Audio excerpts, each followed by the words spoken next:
The massive ship appeared without warning. It hung in the darkness above Earth like a metal moon. No alarms had sounded. No sensors had detected its approach. It was simply there one morning when people looked up at the sky. Admiral Tae-young stood in the command center of the United Earth Space Command, staring at the screens. He had served in the military for 40 years. He had seen many strange things in space, but nothing like this. The ship was enormous, larger than any human-made vessel. Its dark surface reflected no light. President Ji-won arrived within the hour. She was a calm woman who had spent most of her life working as a diplomat. She believed in talking through problems, but as she looked at the alien ship on the screen, she felt a cold weight in her stomach. The message came at noon. Every screen on Earth displayed the same image. A tall creature with gray skin and 4 eyes stood before a dark background. Its mouth did not move, but words appeared in every human language simultaneously. The creature introduced itself as Ambassador Krelvan of the Threxian Empire. It spoke for something called the Interstellar Council. This council ruled 47 different alien species across the galaxy. They had existed for 3,000 years. Now they had come to Earth.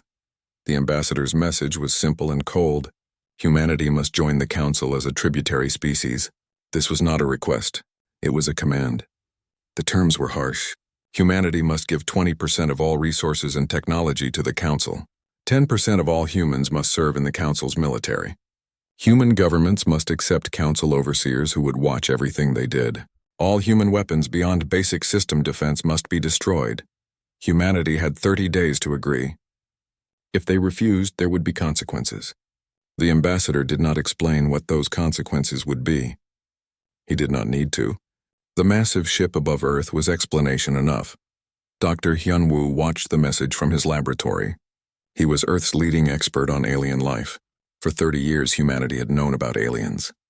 They had watched from a distance, studying and learning. Dr. Hyun-woo had spent his career analyzing alien cultures. He had warned that first contact might not be friendly. Now his fears had come true. The world erupted in chaos. Some nations wanted to surrender immediately. Their leaders argued that fighting was pointless.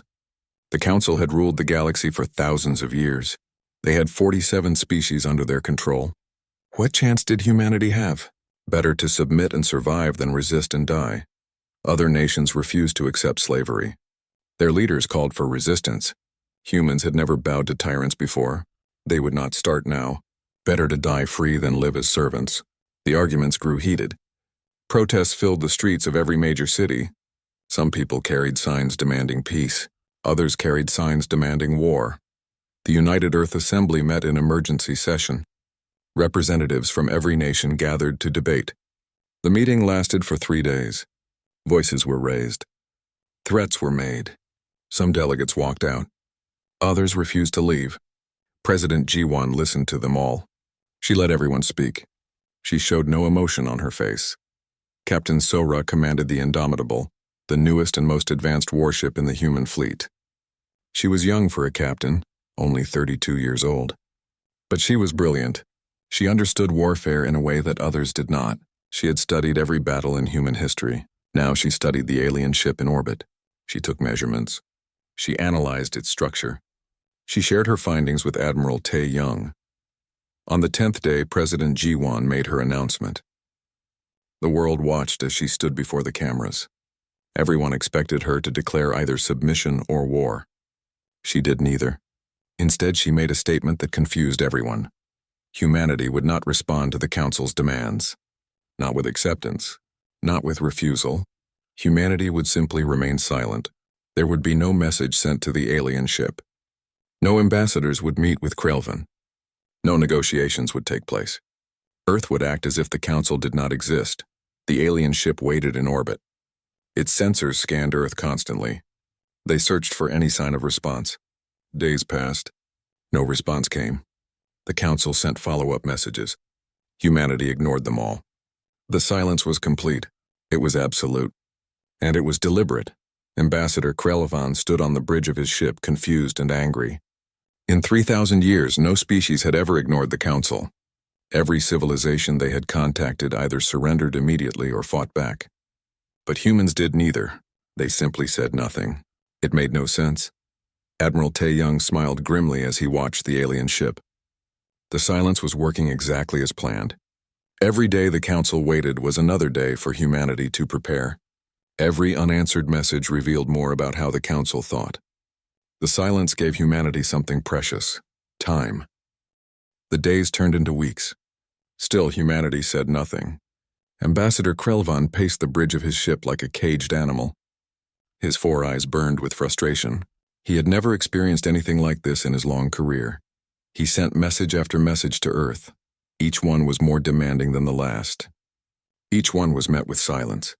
The humans below went about their daily lives as if his massive warship did not exist. It was insulting. It was infuriating. It was impossible to understand. The Council leadership on their distant homeworld grew concerned. They held emergency meetings to discuss the situation. Some believed the humans were too primitive to understand the message. Perhaps their technology was not advanced enough to translate properly. Others thought the humans were paralyzed by fear, unable to make a decision. A few council members suggested something different. What if the humans were ignoring them on purpose? But this idea was quickly dismissed. No species had ever deliberately ignored the Council. It was unthinkable. The Council had ruled the galaxy for 3,000 years. Their authority was absolute. On Earth, President Ji-won met with her closest advisors in secret. They gathered in a secure room deep underground. Admiral Tae-young, Dr. Hyun-woo, and Captain Sora were all there. Maps and data covered the walls. President Ji-won explained her strategy. Throughout human history, silence had been a powerful weapon. When an enemy expects you to speak, saying nothing creates doubt. It forces them to reveal their true nature. Every message the Council sent showed humanity more about how they thought and what they feared. Admiral Tae-young reported on military preparations. Human ships were quietly moving into position. Colonies were being evacuated to safer locations. Weapons were being tested and improved. Every day of silence was another day to prepare for what might come. Dr. Hyun-woo shared his analysis of Council psychology. For 3,000 years, they had only encountered primitive species. Every civilization they found was far behind them in technology. Those species either surrendered immediately or were easily crushed. The Council had never faced an equal opponent. They had no experience with real resistance. Captain Sora added her tactical observations. The Council ship in orbit was powerful, but it moved in predictable patterns. Its weapon systems were designed for intimidation rather than actual combat. The ship had never been in a real battle. She could tell by the way it positioned itself. It was impressive to look at, but vulnerable to anyone who knew what they were doing. Some human leaders still doubted the wisdom of silence. They worried that the Council would grow angry and attack. President Ji-won listened to their concerns but remained firm. The silence was working exactly as intended. The longer it continued, the more uncertain the Council became. The 30th day arrived. The deadline passed. Still, humanity remained silent. Ambassador Krelvan could not believe it. He had been certain that humans would surrender at the last moment. All species did. But these humans were different. They truly were ignoring him. He sent an urgent message to the Council leadership. He recommended immediate military action. The humans had shown disrespect. They had refused to acknowledge Council authority. They must be taught a lesson that the entire galaxy would remember. Make an example of Earth, and no other species would dare to remain silent. The Council debated his request. Some agreed that force was necessary. Others counseled patience. There was something strange about these humans. Their technology was more advanced than initial scans had suggested. Their society was more unified than it appeared. Perhaps rushing into military action was unwise. While the Council argued among themselves, humanity continued its preparations. Factories worked around the clock. Scientists made breakthroughs in weapons technology. Military forces trained for scenarios that had never been tested. And all of it happened in silence, hidden from the watching eyes above. Dr. Hyun-woo spent his days analyzing every piece of data about the Council. He studied their history, their wars, their conquests. A pattern emerged. The Council had grown powerful by encountering weak species. They had perfected the art of intimidation. But they had never truly been tested. Their military doctrine was based on theory, not experience. Captain Sora trained her crew relentlessly. The Indomitable was ready for battle. So were the other ships in the human fleet. They were outnumbered, yes. The Council had thousands of ships, but numbers were not everything. Humans had fought against overwhelming odds before. Sometimes the smaller force won through superior tactics and determination. President Jiwan addressed the nation again. She spoke calmly and clearly. The silence would continue. Humanity would not be rushed into a decision by threats or deadlines. When humans chose to speak, it would be on their own terms. Until then, let the Council wonder and worry. Ambassador Krelvan stared at Earth from his ship. The planet turned slowly below him. Light sparkled across its surface.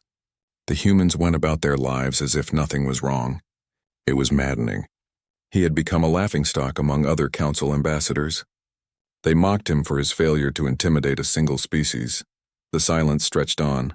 Days became weeks. Weeks threatened to become months. And with each passing day, the balance of power shifted. The Council grew more uncertain. Humanity grew more prepared. The silence had become a weapon sharper than any blade. The Council's patience finally broke. 20 massive warships entered the solar system. They came from the edge of known space, their engines burning bright against the darkness. They moved with purpose toward the inner planets where humans lived. The warships positioned themselves around Mars, Europa, and Titan. Human colonies on these worlds watched as alien vessels took up threatening positions above them. The ships were enormous and bristled with weapons. Their presence was meant to terrify. A new message came from Ambassador Krelvan. His tone was harsher now, filled with barely controlled anger. Humanity had 7 days to surrender. If they continued their silence, the Council would begin destroying human colonies one by one. This was their final warning.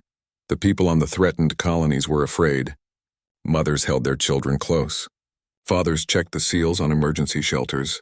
Everyone looked up at the alien ships hanging in the sky like swords ready to fall. But despite their fear, they followed the orders that came from Earth. Stay calm.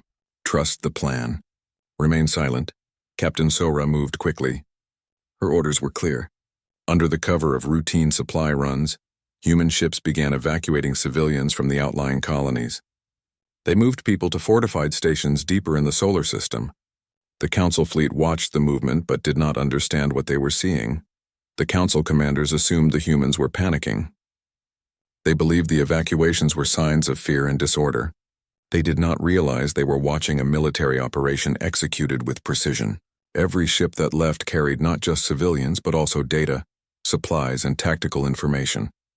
Admiral Tae-young coordinated everything from Earth. He had fought in wars before, though never against aliens.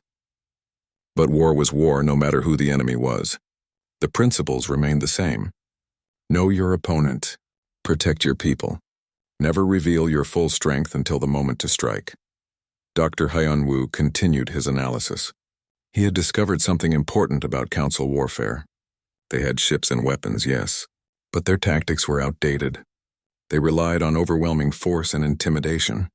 They had never fought an enemy who refused to be intimidated.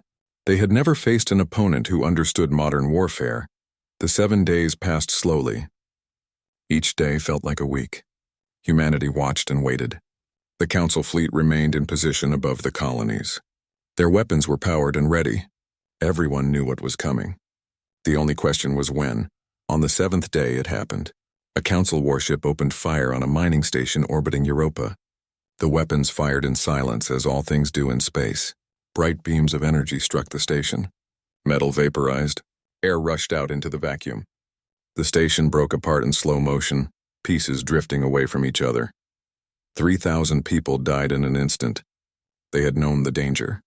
They had chosen to remain at their posts to give others time to escape. They died heroes, though few would ever know their names. The station had been mostly evacuated, but those who stayed behind paid the ultimate price. The galaxy waited for humanity's response. Every species under Council control watched to see what the humans would do. Some expected immediate surrender. Others anticipated a desperate military strike. The Council fleet prepared for both possibilities, but humanity did neither. The silence continued. Earth transmitted no messages. Human ships did not attack. It was as if the destruction of the mining station had never happened. The Council commanders looked at each other in confusion. What kind of species did not respond when their people were killed? President Ji-won addressed her people in a closed broadcast that the council could not intercept. She spoke with tears in her eyes. The loss of 3,000 lives hurt deeply. Each one was a name, a face, a person with dreams and families. But their sacrifice had meaning. Every moment of silence revealed more about the council. Every moment gave humanity more time to prepare. She promised that those deaths would be avenged. Not with rage or revenge, but with victory. Humanity would not surrender. They would not become slaves. And when the time came to act, the council would understand what a terrible mistake they had made. Admiral Tae-young studied the data from the attack. Captain Sora had recorded everything. The council weapons were powerful but not as advanced as human intelligence had feared. The ships moved slowly. Their targeting systems were crude. Most importantly, their tactics showed no imagination. They simply pointed and fired, relying on raw power rather than strategy. This was valuable information. It confirmed what Dr. Hyunwoo had suspected. The council had never fought a real war. They had bullied primitive species for thousands of years, but bullying was not the same as fighting. And humans knew how to fight. The council sent another message. They expressed surprise at humanity's continued silence. They offered one more chance to surrender. If humans would agree to the original terms now, the council would show mercy. They would forgive this period of defiance. But if the silence continued, more colonies would be destroyed. The message was ignored like all the others. Ambassador Krelvan threw things in his rage. How could these primitive creatures be so stubborn? Did they not understand that resistance was futile? The council had ruled the galaxy for 3,000 years. No species could stand against them. But as he raged, a small doubt crept into his mind. Perhaps these humans understood something that he did not. Perhaps their silence was not weakness but strength. Perhaps he had made a terrible miscalculation. 50 days after the council's first message, humanity finally broke its silence. President Ji-won appeared on every screen across Earth and the colonies. She looked directly into the camera, her expression calm and determined. Her message was simple. Humanity had considered the council's offer carefully. After much thought, humanity declined. Earth and all human territories would remain independent. The council was asked politely but firmly to leave the solar system. There was no anger in her voice, no threats, just a clear statement of fact. But President Ji-won did not stop there. She made an unexpected offer. Humanity was willing to establish diplomatic relations with the council. Not as masters and servants, but as equals. Humans would gladly trade technology and resources through fair agreements. The council was invited to send ambassadors to discuss how both civilizations could benefit from friendship rather than domination. Ambassador Krelvan watched the message in disbelief. His gray skin turned a darker shade. His 4 eyes burned with fury. A tributary species was offering to negotiate as equals. It was unthinkable. It was an insult beyond measure. The council did not negotiate with lesser species. They commanded and others obeyed. He immediately sent the message to the council leadership. Their reaction was equally angry. Emergency meetings were called. Voices were raised. The consensus was clear. Humanity must be taught a lesson that the entire galaxy would never forget. Make an example of Earth and no species would ever dare such disrespect again. The order came down. The entire council fleet in the solar system was to move on Earth immediately. All 20 warships would converge on the planet. If necessary, they would reduce human cities to ash. Krelvan received the order with satisfaction. Finally, he would see these arrogant humans humbled. The council fleet began moving toward Earth. Their formation was impressive. Ships arranged in a pattern that had intimidated countless species before. They moved with confidence, certain of their victory. Their weapons powered up. Their shields activated. They prepared to show humanity the true power of the council. Then something unexpected happened. The space around the council fleet shimmered. 13 human warships appeared from nowhere. They had been there all along, hidden by cloaking technology the council did not know existed. The human ships were smaller than the council vessels, but they moved with deadly grace. Captain Sora commanded the formation from the Indomitable. She had positioned her ships carefully over the past weeks. Now they surrounded the council fleet. She opened a communication channel and spoke directly to the council commander. Her message was brief. The human fleet did not seek battle, but if the council continued toward Earth, humanity would defend itself. This was their only warning. Turn back now or face the consequences. The council commander laughed. 13 ships against 20.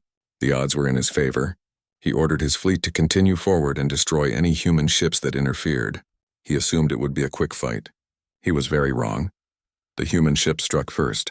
Their weapons were unlike anything the council had seen. Railguns fired projectiles that moved at incredible speeds, punching through council shields like paper.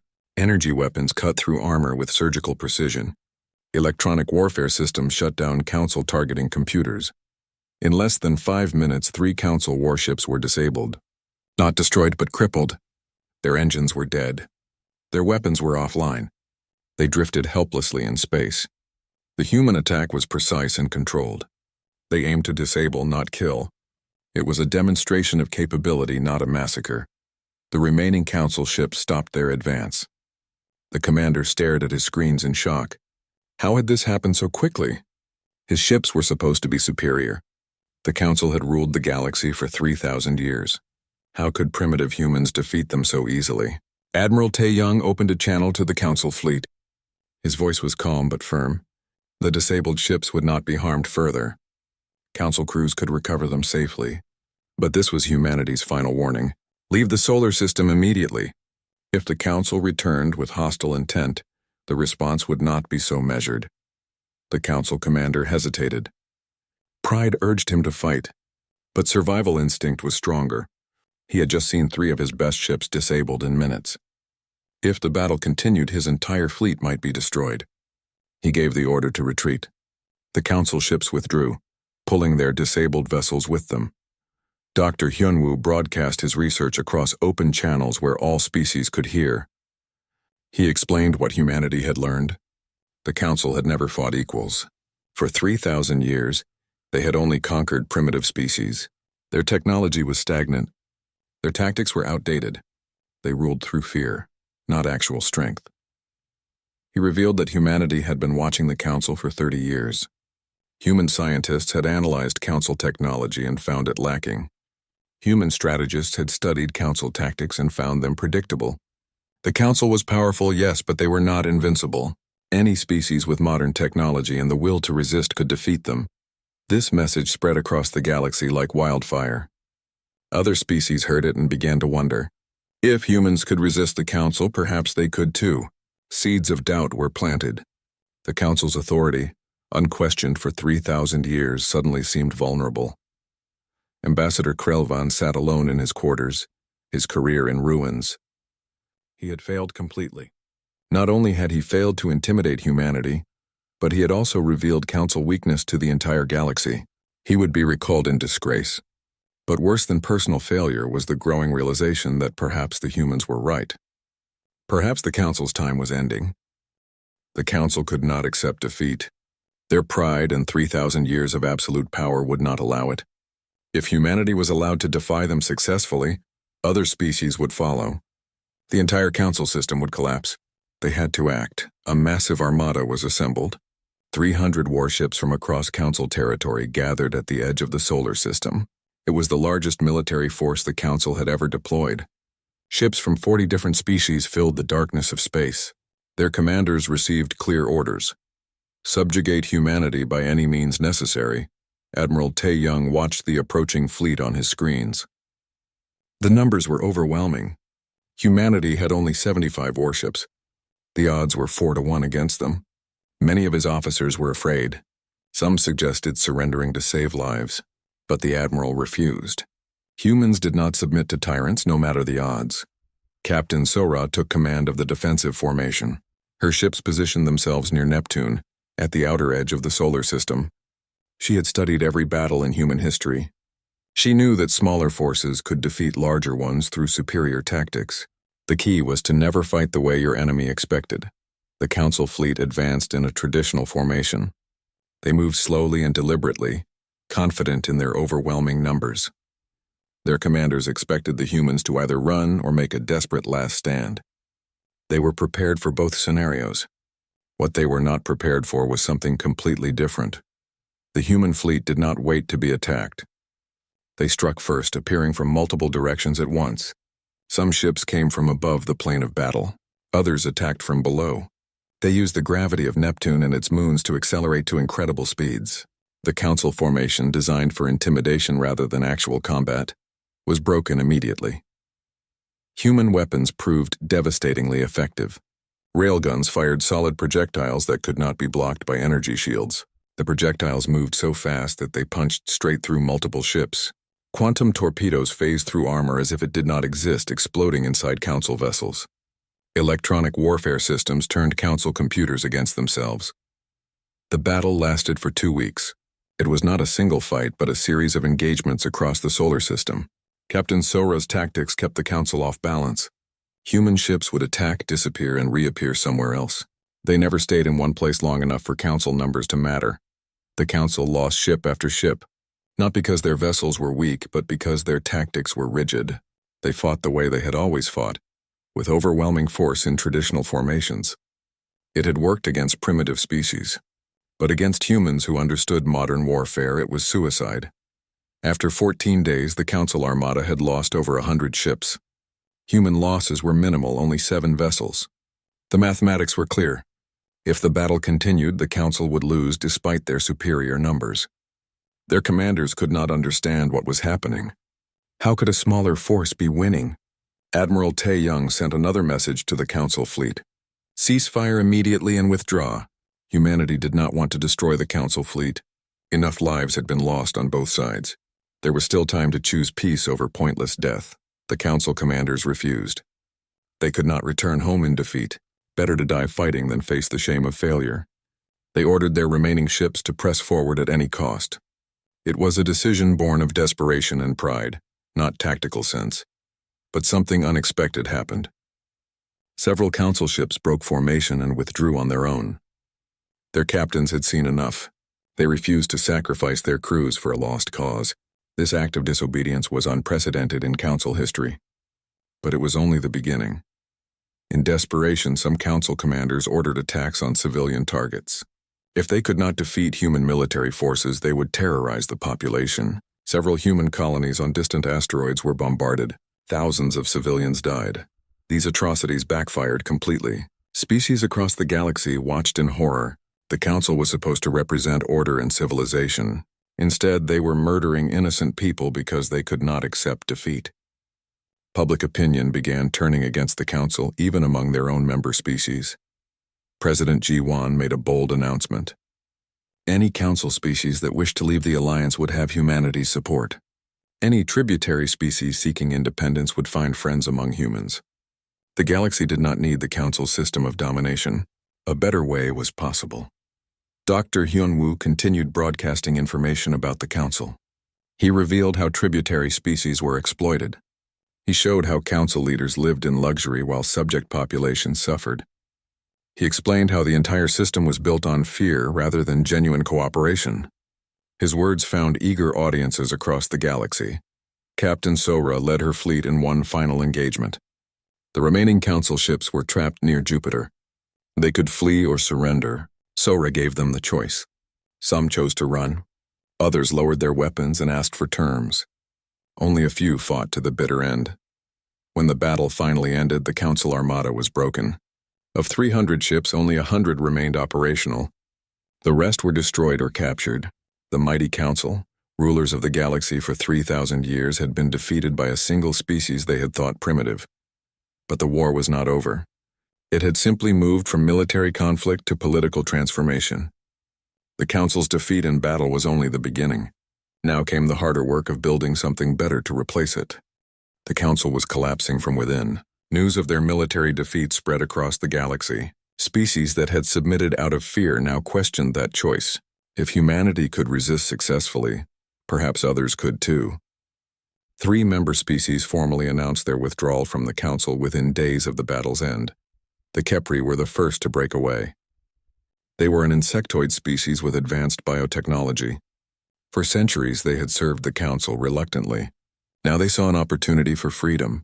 Their queen sent a message to President Ji-won requesting an alliance with humanity. The request was accepted immediately. The Kepri provided valuable intelligence. They knew Council supply routes, communication networks, and military positions. More importantly, they knew which other species were unhappy with Council rule.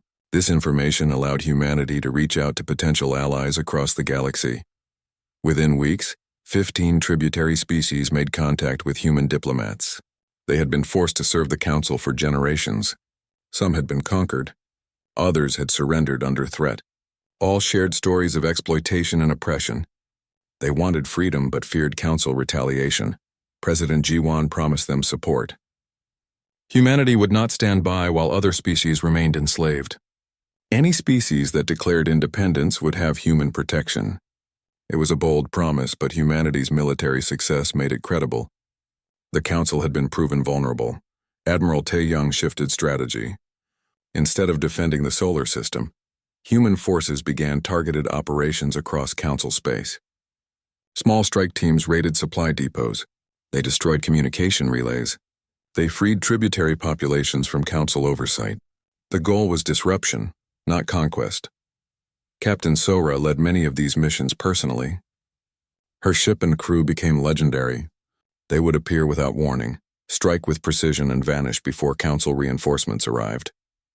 Stories of the Indomitable spread among oppressed species. To them, it became a symbol of hope. The Council leadership was in chaos. Emergency meetings were held daily. Some officials demanded escalation, calling for total war against humanity and all rebels. Others counseled negotiation, arguing that the old system was unsustainable. The debates grew heated and sometimes violent.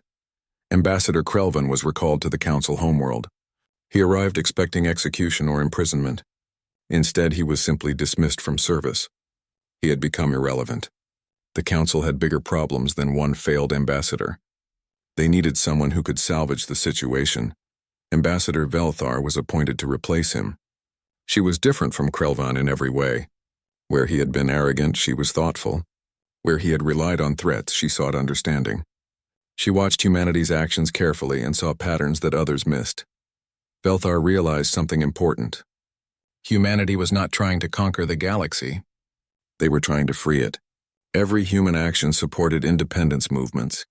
They shared technology freely with their allies. They sought no tribute or submission. This was unprecedented in galactic history. She reached out to Dr. Hyunwoo through secret channels. He was surprised but agreed to talk. They met on a neutral space station far from both Council and human territory. Their conversation lasted for hours. Velthar asked questions about human history and philosophy.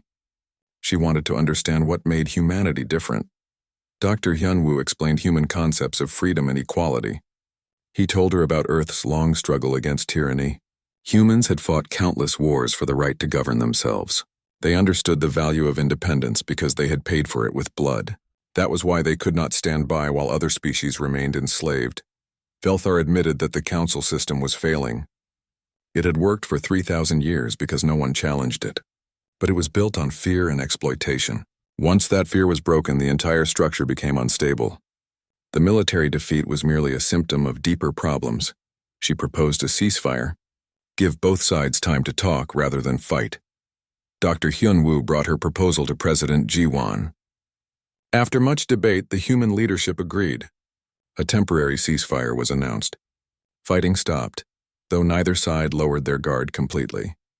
President Jiwan prepared her proposal for a new galactic order.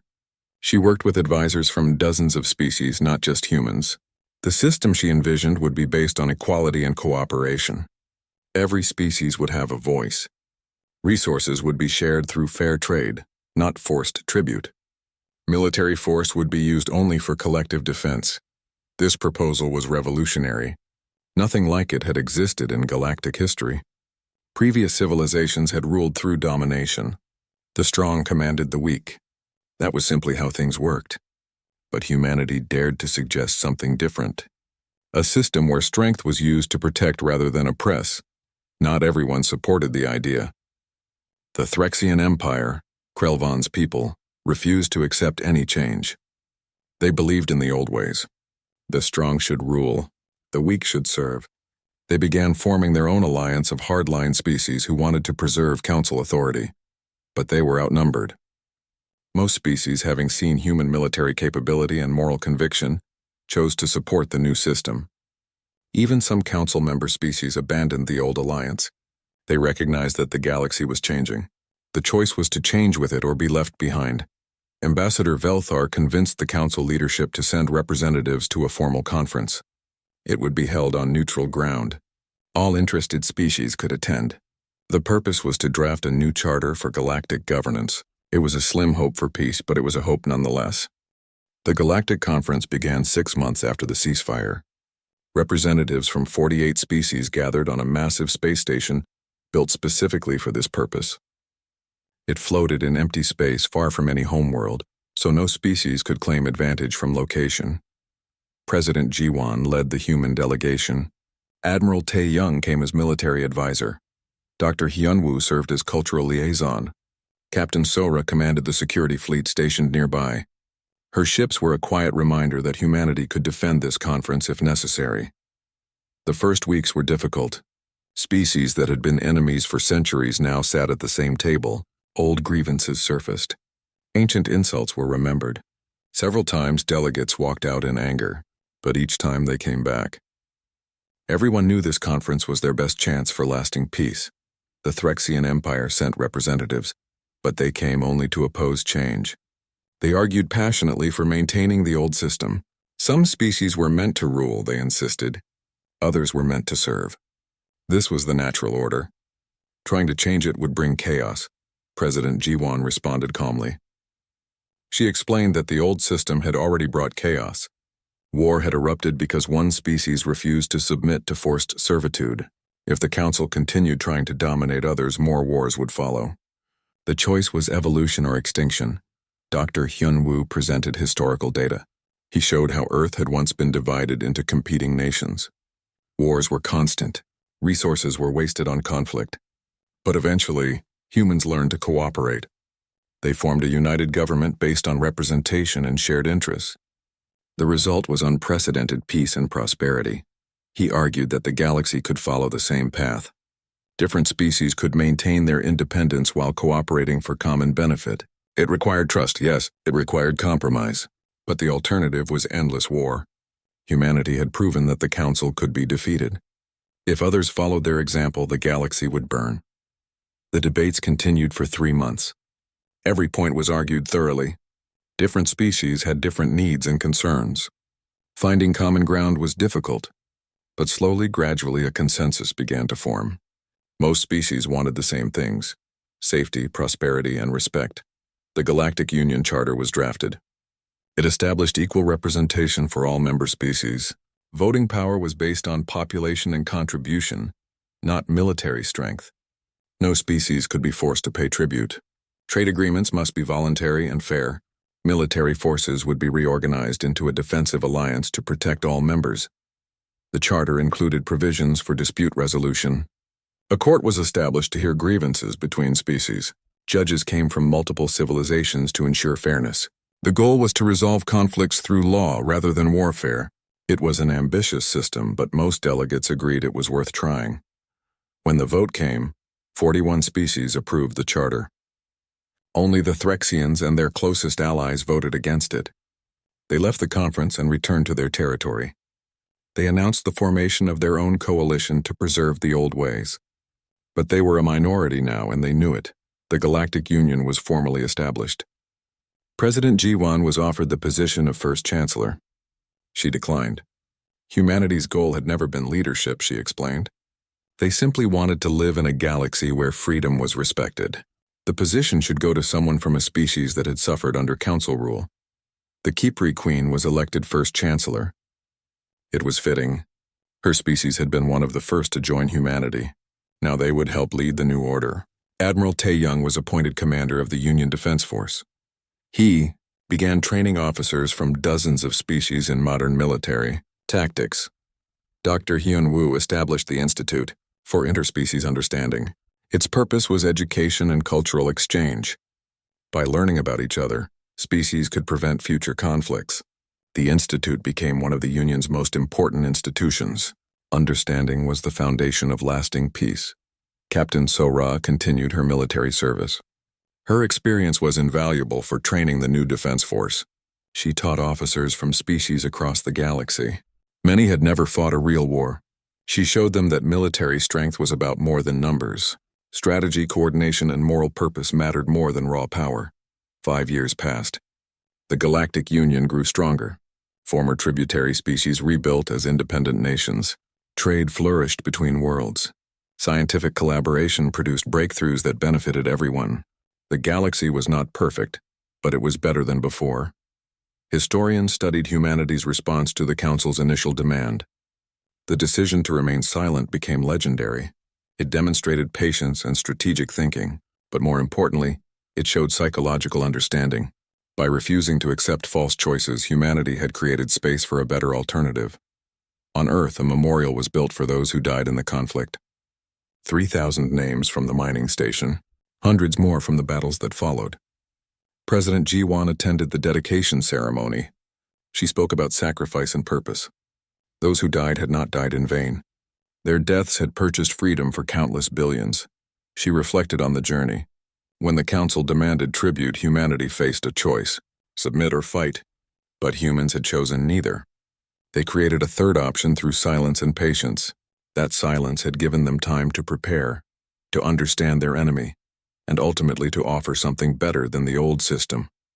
The galaxy had demanded that humanity kneel. Humanity had responded with silence. And in that silence, they had found their strength. Not the strength to dominate others, but the strength to stand for something better. The strength to fight for freedom. Not just for themselves, but for everyone. Ambassador Velthar visited Earth years later. She walked through human cities, amazed by what she saw. She met with President Ji-won privately. She thanked humanity for showing the galaxy a different path. Without human courage and vision, the Council would still rule through fear. Billions of beings owed their freedom to one species that refused to accept slavery. President Ji-won smiled and shook her head. Humanity had not freed the galaxy alone. They had simply been the first to say no. Others had found their own courage. Together they had built something new. The future was uncertain, but it was theirs to shape. And that made all the difference.